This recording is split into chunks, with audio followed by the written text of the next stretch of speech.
Friends, can bodily changes be produced by the power of the mind and the spirit of man? Are all diseases susceptible of cure by spiritual healing alone?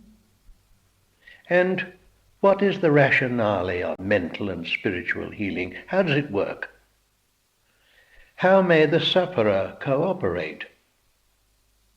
And is there a simple technique which one could practice successfully, whether one possesses unusual powers of mind and spirit or not?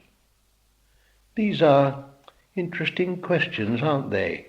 Especially just now when there seems to be a great wave throughout the world, particularly the Western world, of interest in spiritual healing. So in this address to you on this important subject of spiritual healing, I shall be dealing with one of the commonest, in the right meaning of that word, the most universal, and I think noblest of human aspirations, to be able to heal by the powers of one's mind and of the spirit. The rationale and the method of spiritual healing are indeed worthy of careful consideration. And those of you who might expect me now to go straight to the heart of the matter and provide a method and a formula which can be applied immediately with assurance of success, if you feel like that, may I ask you to excuse a somewhat detailed approach to a profound subject. Indeed, I don't believe that a universal panacea, material or spiritual, exists, not one which can give immediate results. From the first, it is important to remember that there are physical causes and physical cures of disease. And those who are very seriously ill are advised to consult a reputable and trustworthy physician. At the same time, however, it has now been scientifically demonstrated that the root causes of many of the sufferings of mankind do lie deeper than the physical body. Many diseases of man are now known to have their origins in man's emotional and mental natures. The emergence and rapid development of what has come to be called psychosomatic medicine establish this fact and point directly to the value of psychological, mental, and spiritual methods of healing. First of all, let us just look at this development called psychosomatic medicine. What is that exactly? We need to know something about it because spiritual healing is bound up with the idea. Well, psychosomatic medicine is based on the fact that the mind and the body are inseparable and together constitute the human being, apart from his inner, immortal, divine nature. The word psychosomatic, as is well known nowadays, is derived from the Greek word psyche, meaning mind or soul, and soma, the body. It is therefore a fresh approach to all medicine, at least fresh in modern days. This new attitude recognizes the fact that the human being is complex and mysterious, a creature whose brain, emotions, and tissues are constantly reacting one upon the other. As we all know, we do some things deliberately. We run or work or eat by our own will, for example. We do not decide, however, to blush with embarrassment or to double our heartbeat with rage. These actions are controlled by what is called the involuntary or autonomic nervous systems. Such deep feelings as hate, fear, and the need for love, of which we may be wholly or partly unconscious, may find expression through this involuntary system. If, For example, a mother is worried over her children's health, or is afraid they're not getting along well in school. She may have an attack of indigestion. She has an upset stomach because she's depressed and anxious. If she continues to make herself sick over a sufficient period of time, and this is very strange, then a real damage to the tissues may ensue. Emotional conditions can actually affect the physical cells. A person with a possibly serious gastrointestinal complaint may go to a doctor. He may find that the illness is caused by emotional tension, whereupon, if versed in psychosomatic medicine, he would not only treat the physical ailment, but would also look for the cause in the patient's mental or emotional structure and in his relationship with his environment. A physician in America, Dr. John A. Schindler, has said that psychosomatic illness is not produced by a bacterium, a virus, or by a growth. It's produced by the circumstances of daily living. And the chief causes of our physical troubles can be the cares, the difficulties, the heartaches and problems of our daily lives. Well, the science known as Theosophy agrees. For Theosophy teaches that we do not think with the brain alone. Thinking involves the entire body and the superphysical part of man in a series of complicated nerve and mental impulses that center physically in the brain. Anger, for example, causes the face to become white or red, the eyes to widen, the muscles to tighten and cause trembling. Embarrassment produces dilation of the blood vessels in the face, and this causes what we call blushing. Emotion affects the endocrine system. Sudden acute fear, such as a near motor smash, sends an impulse to the adrenal glands. These glands squeeze adrenaline into the system, thereby causing palpitation of the heart. This consideration of the physical effect of thoughts and feelings leads us directly to our subject, that of spiritual healing. We have to consider then what are the parts played respectively by the healer and the sufferer. Knowing about psychosomatic medicine, how can we penetrate to the very heart of the problem, and how may the sufferers best cooperate with the spiritual healer? The answers to these questions, as in fact to every other question concerning humanity, the answer to these questions are dependent upon knowledge of the true nature of man. So I must seem to digress a few moments just to convey that knowledge. What is man? Theosophy answers that he's primarily a thinker, hence his name. For the word man comes from the Sanskrit word man, meaning to think. Man is also, however, a being of emotion and of physical activity, whilst, in addition, overshadowing and acting through thought, emotion, word, and deed is the true self, the innermost self of man, the immortal soul, the divine spirit in him.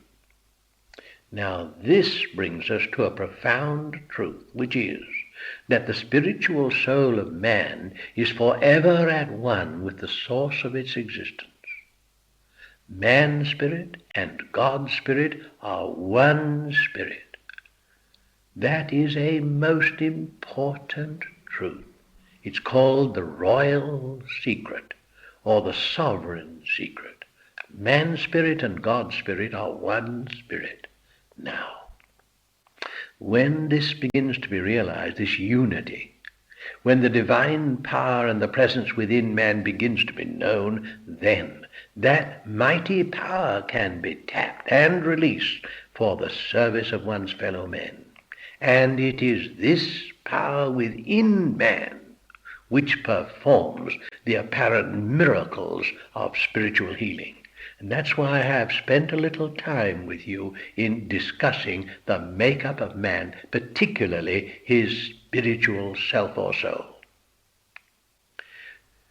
Following on those ideas, the first step in preparing oneself to become a spiritual healer is, in fact, self-realization, self-discovery.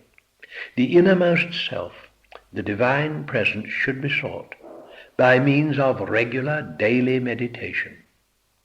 Thereafter, and by the regular practice of spiritual healing, the faculty may be developed of drawing upon the power within, transmuting it for the help of those in need.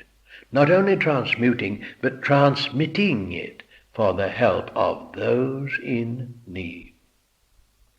So you see, we are, from a study of Theosophy, presented with a certain idea of man, the concept of man as a power unit, through whom the divine creative life force flows continually. Man in his spiritual nature may be regarded as relaying throughout his whole being power from the inexhaustible universal source, which is God. This applies very closely to health, for the unimpeded rhythmic flow of this divine energy throughout man's nature is essential to health and happiness. The unimpeded rhythmic flow of the inner divine energy throughout man's nature is essential to health and happiness, for this creative life of God in us is a mighty and irresistible force. When it flows freely through us, it vitalizes us, and it can heal us when we're sick. In fact, it does so. This is the real healing force. Now, resistance to this force in thought, feeling, and action sets up friction, discordance, and distortion, which can cause physical malfunction and disease. Now, if you can accept that, we are able to give a definition of health. What is health, then? Well, in terms of dynamics, health is the unimpeded rhythmic flow of divine power, life, and consciousness from the inner higher self of man throughout all his vehicles. The unimpeded rhythmic flow of divine power from the inner higher self of man throughout all his vehicles. Ill health comes to us then because somewhere in our nature a condition exists which obstructs, diverts from its proper channels, or imparts a discordance to this universal life force. Spiritual healing can remove these interior obstructions, these barriers at the mental, the emotional, and the physical level. That's why I'm talking about them first, because they play their part in the process of spiritual healing. But then how is it that these barriers get established within us? What have we done to set up discordances and obstructions to the flow of the divine vitalizing life throughout our nature? Well, many things we do. We violate the law of love, and we violate the principle of the unity of life. We inflict pain on others, and we misuse and abuse the forces and capacities of our bodies, don't we? Well, it's from these errors that the obstructions are set up. This violation takes two forms, objective and subjective. Objectively, selfishness and cruelty in word and deed set up discordances within us. Hurting others, do please remember this, friends, hurting others is one of the root causes of human suffering, not only for those who are hurt, But under the law of cause and effect, for the very people who produce the hurt, who violate the principle of unity by needlessly inflicting pain. Such then is one objective cause of barriers to the free flow throughout man's nature of God's creative life force, hurting others. Now these barriers must be swept away before health can be fully restored. Mental and spiritual healing, with the full cooperation of the sufferer, particularly in self-correction, mental and spiritual healing are effective means of accomplishing this clearing of the psychological part of man. Now the subjectively set up barriers which cause ill health, they're generated by our thoughts and our feelings of hate, dislike, desire to dominate, bitterness, anger, malice, and unforgivingness. Hate, dislike, desire to dominate, bitterness, anger, malice, unforgivingness, nursing a grudge, you might say. These are veritable toxins, and they can poison the bodily system. Here is a simple but sure recipe for good health and happiness. Cease from hurting others in thought and word and deed. As I have said, there is another way in which we bring ill health upon ourselves. It is by the misuse of our bodies, for the body is indeed a temple of the God self within. As St. Paul said in the 1 Corinthians chapter 3 verse 16, know ye not that ye are the temple of the living God? Our bodies, then, are temples of the God self within, and the potential vehicles by means of which the inner soul gains experience necessary to its evolutionary progress. We mustn't hurt, abuse, debase our bodies then. If we do, we get an adverse effect upon our minds and hearts and bodies themselves. So you see, and this is what I've been gradually leading up to, this is why I'm taking time to approach this subject of spiritual healing gradually. Health depends upon ethics, upon right conduct in thought, word, diet, and habits of life. That's not generally realized, is it? Health, really good health, depends upon ethics, upon right conduct in thought, word, deed, diet, and habits of life. The healer's true purpose, then, is to help the sufferer to reorient the mind, and more especially to adopt a right attitude towards life.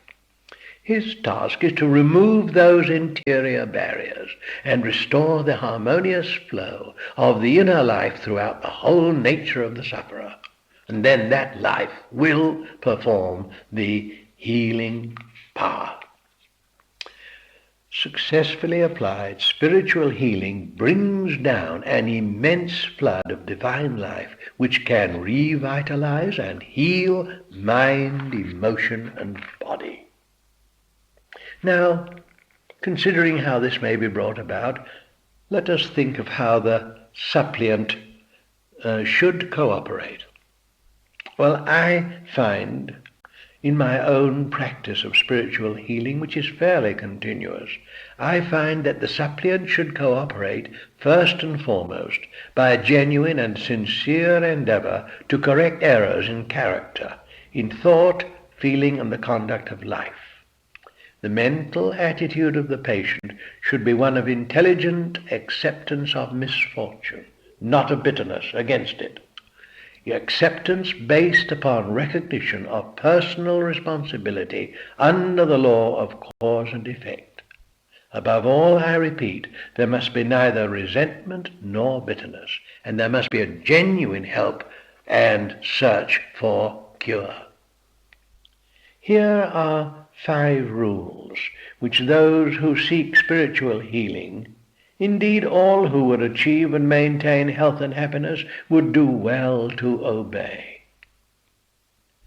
cultivate a state of goodwill to all people, never by thought, word, or deed unnecessarily hurting any other person.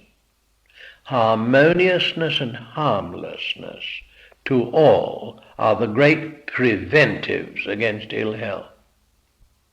Then develop a habit of happiness. The perfect lubricant for stiff joints is the oil of joy. Then do not nurse grievances. Deliberately forgive all who have hurt you, as you hope to be forgiven by those whom you may have hurt yourself. Send out affection to all. As harmlessness prevents, so loving kindness cures disease and suffering. Then, fifth idea, link up regularly every day with the one great spiritual source of spiritual power and blessing which is within you. For by this daily regime of prayer and meditation, the outer personal nature becomes empowered and unified, and a true, dedicated attitude towards life is gradually developed and maintained. And if those 5 simple rules for health and happiness are followed, then health should be ours. Both healers and suppliants would do well to follow them. Does this statement that such actions can actually cure disease? Is it rather far-fetched to say that the conditions of mind and emotion can actually affect the body? In reality, they do far more than cure disease. These right thoughts, feelings, and actions, they not only cure disease, they prevent it from occurring. Goodwill, the habit of happiness, forgiveness and loving kindness, combined with an intelligent way of living, these produce good health, just as their opposites produce ill health. I have found another set of rules which I might perhaps put before you. They are by that same Dr. John A. Schindler, who is the chief physician of the Monroe Clinic in the state of Wisconsin in the United States of America. He's drawn up 8 rules which I think also are very valuable. Will you listen whilst I read them? He says, don't continually look for trouble. Learn to like work, thus avoiding tension arising when work is disliked. Have a hobby which gets your mind off the work tension. During work, relax occasionally and briefly to think of the hobby. Learn to like people. How important that is. Learn to like people. Avoid grudges against anyone, for this is disastrous. We have to live with people, so let us learn to like them. Be satisfied when the situation is such that you cannot readily and easily change it. If you cannot easily adjust the situation, adjust yourself to it. Learn to accept adversity. Don't let it defeat you. Don't brood on trouble, and don't wallow in self-pity. Learn to say the cheerful, humorous thing. Never say the mean or cruel thing. Help others to feel better, and you'll feel better yourself. And his 8th rule, meet problems with decision. Decide what you're going to do, and then stop thinking about it. Doesn't that all seem very wise to you? It does to me. By these means, says Dr. Schindler, harmful mental and emotional habits will be avoided and physical health be far more easily attained. I would add that if you wish to be a spiritual healer, you should not only live to these rules as far as the weaknesses of human nature permit, but get the patients, the suppliants for healing, manfully to try and do the same. Then when you have thus prepared the ground, as it were, and have the cooperation of the suppliant, you can then move to whatever form or practice of spiritual healing, prayer or affirmation or invocation, whatever it may be, you can then move towards effective healing service. What is a good method? Well, let me suggest. Here is a suggested process of spiritual healing, whether the sufferers are present with you or not. Actually, that doesn't really matter very much. Absent healing can be very, very effective, though in some cases physical presence is desirable. Here then is a simple but highly effective method, which may be used either when one is alone or working with a group. Healing groups are very, very valuable human activities and can be wonderfully effective. If you're going to try this then, first have a list of the Christian and surnames of those to be healed. Then, in complete privacy, with the body relaxed, turn the thoughts in powerful concentration to a recognized healing source. For many Christians, doubtless, this will be God himself, or perhaps the Lord Jesus Christ, the great healer of men. There is indeed an unfailing source of healing grace and spiritual power. Then visualize our Lord and reverently draw near to him, seeking to realize his very presence. Then, with half-minute pauses for concentration and visualization after each phrase, repeat aloud with powerful intent such an invocation as this. Remember, you're in the presence of the Lord Christ. Mentally, you've lifted the patient into that presence. Then you invoke, using the Christian and surnames, may the healing power of the Lord Christ descend upon. Here mention the Christian and the surnames, as I've said, of those to be healed, with a pause of some seconds between each name.